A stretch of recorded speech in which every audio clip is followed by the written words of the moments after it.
Hey YouTube, so here's the solar array, solar setup. Now at the end of the video I'll run to the back of the house and get a video of the solar panels on the roof, but this is the setup inside. Now this was not installed by a solar contractor, this was not installed by an electrician. I mean myself, working on high voltage equipment in the past. I sort of had the knowledge and the know-how of how to do it, but it's all pretty simple. I would just suggest anybody out there just to go on eBay, Amazon, probably eBay. I found that usually June, September through Christmas, solar panel lots, bulk solar panels are pretty cheap.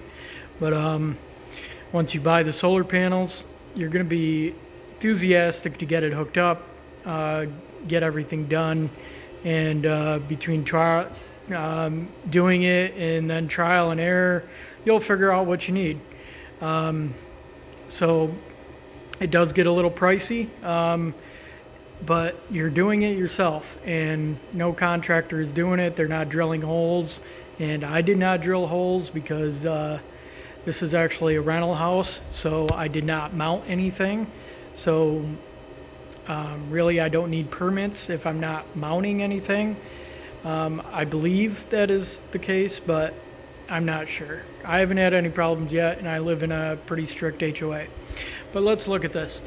So here are the cables coming in from a junction box on the roof.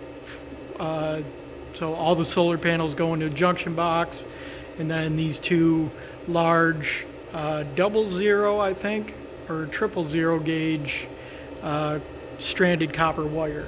If you can see that in there, stranded copper. I had to peel some of it back because it was actually too thick for this contactor. Now these are GE contactors, and they handle a lot of voltage and amperage. They're rated for like 230. It's DC by 90 amps, and if these go over 90 amps, those inverters will go. But yeah, so it's 3 o'clock right now. Producing 46 amps by 30 volts. That's pretty good. So this number, I reset this 3 days ago. So because I don't have a battery bank, it just records the daily, just like the total. So yesterday when the sun went down, it was probably at 13, 14. So it's produced 4 kilowatts. It'll probably produce 6 kilowatts of energy today. It's a sunny day out. It's probably UV of 5 through 8, 9. But that's the controller. See, I got the solar panel coming in, the battery going out to the inverters.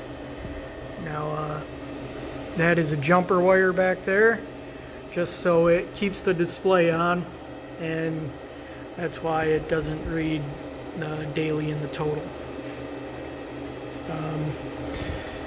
But here are some breakers, thermal breakers, so if it gets to a certain amperage, which 150 amps, and a certain thermal temperature, those breakers will kick, shut the system down, and there's my fire safety. Also on the roof, I don't have the panels on the top roof, so it's not in violation of any fire codes with the peak or anything. I know in other states such as New York, they require solar panels 3 feet off the peak just for firefighting needs, just in case firefighters need to break apart that peak and get water into the home through the peak. So they're required 3 feet off the peak, but here in Florida, I've seen many solar panels on roofs and they are right at the peak. Solar hot water heaters right at the peak. So I don't really know the rules and regulations down here, but they wouldn't fly in New York, which has a much less solar output. So I don't understand it. But here's the grid tie inverters. That one I just placed up there because I just bought it the other day, so I'm in the process of just bolting it up. But here's a small 300 watter. Probably should have wiped stuff down to make it all look nice and neat. Bought those connectors there because they're very convenient at Home Depot or Lowe's, and most of the time they only have half of what you need, so I think I had to go back a couple times for those.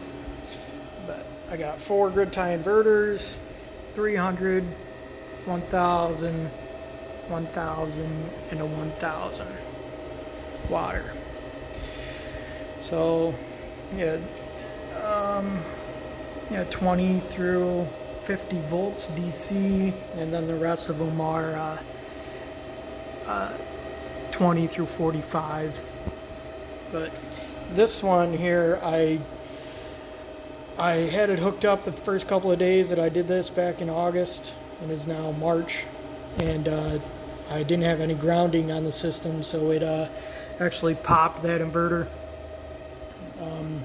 I'm glad it didn't ruin on any other equipment. So, and the reason why I have 2 up here is because I thought I was going to need 2, but it turns out that I didn't. I have other panels that I need to put up, so it would make the total of 26 panels, but I'm just sticking with 14 as of right now. But if you know anything about grid tie inverters, normal ones like these, not the contractor ones like Aurora or Outback, and those get pretty pricey, and some of the companies go out of business. They're in business for 10 years and then they'll some for some reason go right out of business, like Aurora. I bought a cheap Aurora inverter off of eBay a couple years ago, and I have yet to install it because these have been treating me perfectly. They're simple. They're 120 bucks on Amazon. You hook in DC to the terminals right there, and you plug it in to a 120 volt outlet. So that cord is actually not supposed to be there, but well, it's supposed to be there, you know what I mean. But yeah, so it goes there, down, around, and plugs into that. So there's a couple different cords going into there, but yeah, let me bring you to the back of the house, show you the solar panels on the roof. There's the solar panels on the roof, and like I said, there's 14. There's 4 smaller ones that actually produce 48 volt, and then the rest, well, there's actually 2 monos, and then the rest are poly. So it's a pretty good setup. If you can see the junction box at the top in the center, I don't know if you can, but it's a gray box. So that's a solar setup.